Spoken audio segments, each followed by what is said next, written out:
جب کچھ بھی نہیں تھا تب اللہ تھا، جب یہ سارا جہاں اللہ کے حکم سے ختم ہو جائے گا تب بھی اللہ ہوگا۔ شروع کرتا ہوں اللہ کے نام سے جو بڑا مہربان نہایت رحم والا ہے۔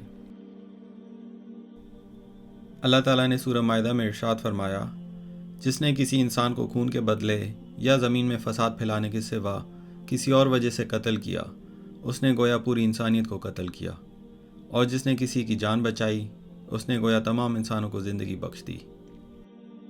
اس آیت کا نزول اس وقت ہوا جب اللہ تعالیٰ نبی پاک صلی اللہ علیہ وسلم کو حضرت آدم علیہ السلام کے ان دونوں بیٹوں کا واقعہ بتانا چاہتے تھے جنہوں نے پورے عالم انسان کے لیے ایک سبق چھوڑا ہے، ایک ایسا واقعہ جو خلوص نیت، حسد اور انصاف کے بارے میں ہمیں اہم پیغام دیتا ہے۔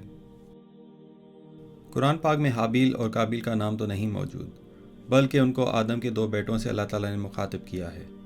یہ نام تورات میں ایبل اور کین لکھے گئے ہیں، جن کو عربی میں حابیل اور قابیل کہتے ہیں۔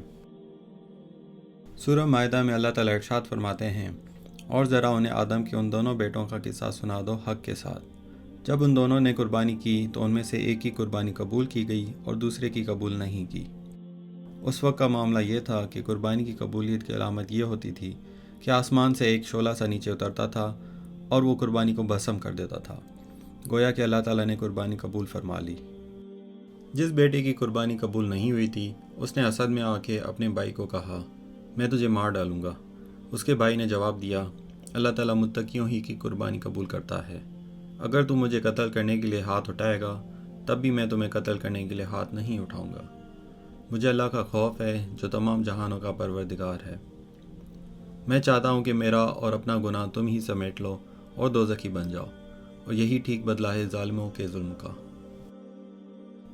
آخر کار اس کے نفس نے اپنے بھائی کا قتل اس کے لیے آسان کر دیا، اور وہ اسے مار کر ان لوگوں میں شامل ہو گیا جو نقصان اٹھانے والے ہیں۔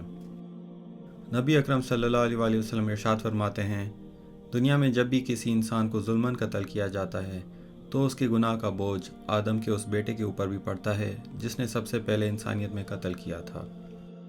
قتل کے بعد قابیل کو سمجھ نہیں آ رہا تھا کہ لاش کو کیسے چھپائے، تو اللہ تعالیٰ نے ایک کوے کو بھیجا جو زمین میں کھودنے لگا تاکہ اللہ اسے بتائے کہ اپنے بھائی کی لاش کو کیسے چھپائے۔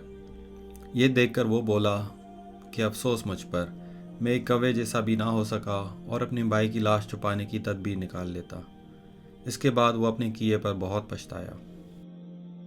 اور اس کے بعد اللہ تعالیٰ نے وہ آیت اتاری جو میں نے ویڈیو کے شروع میں بیان کی۔ انسانیت دو چیزوں پہ کھڑی ہے، احترام جان اور احترام مال، یہ بنیاد ہے تمدن کی۔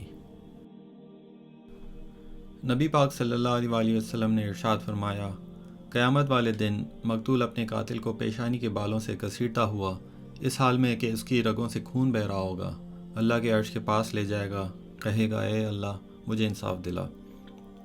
ایک اور جگہ نبی اکرم صلی اللہ علیہ وسلم نے ارشاد فرمایا، جس نے کسی ذمی کو ناحق قتل کیا جو مسلمان حکومت میں رہ رہا ہوگا وہ جنت کی خوشبو بھی نہ پا سکے گا، حالانکہ جنت کی خوشبو 40 سال سے سونگھی جا سکتی ہے۔ کچھ روایتوں کے مطابق حابیل اور قابیل کے درمیان تنازع کی وجہ شادی کے بارے میں اختلاف تھا۔ کہا جاتا ہے کہ حضرت آدم علیہ السلام کے بچوں کی پیدائش جوڑی میں ہوتی تھی، جس میں ایک لڑکا اور ایک لڑکی تھی۔ انسانیت کو بڑھانے کے لیے اس وقت بھائی بہنوں کو آپس میں شادی کرنے کی اجازت تھی، لیکن صرف مختلف جڑواؤں کے درمیان، مطلب جو جوڑا پیدا ہوتا تھا وہ شادی نہیں کر سکتا، بلکہ دوسرے جوڑے سے شادی کرنے کی اجازت تھی۔ ان روایتوں کے مطابق قابیل نے اپنے جڑواں بہن سے شادی کرنے کی خواہش کی جو زیادہ خوبصورت تھی۔ حضرت آدم علیہ السلام نے ان دونوں کو اسی وجہ سے قربانی پیش کرنے کا حکم دیا تاکہ فیصلہ کرنا آسان ہو جائے۔ یہ نوٹ کرنا اہم ہے کہ یہ تفصیلات نہ قرآن میں ملتی ہیں اور نہ ہی کسی اور آسمانی کتابوں میں ذکر کی گئی ہیں، اور یہ وقت کے ساتھ انسانوں کے ذریعے شامل کردہ قیاسی اضافے سمجھے جاتے ہیں۔ بہتر ہے کہ ان پر بھروسہ کرنے سے محتاط رہیں تاکہ اس واقعے کے بنیادی سبق کو بھول نہ جائے جو کہ قتل ناحق کے نقصانات ہے۔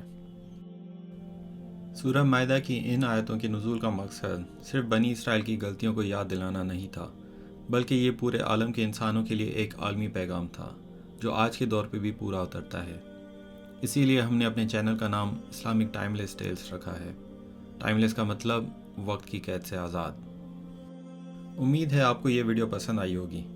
اگر آپ ایسی اور اسلامک ویڈیوز دیکھنا چاہتے ہیں تو چینل کو سبسکرائب کریں۔ ملتے ہیں اگلی ویڈیو میں۔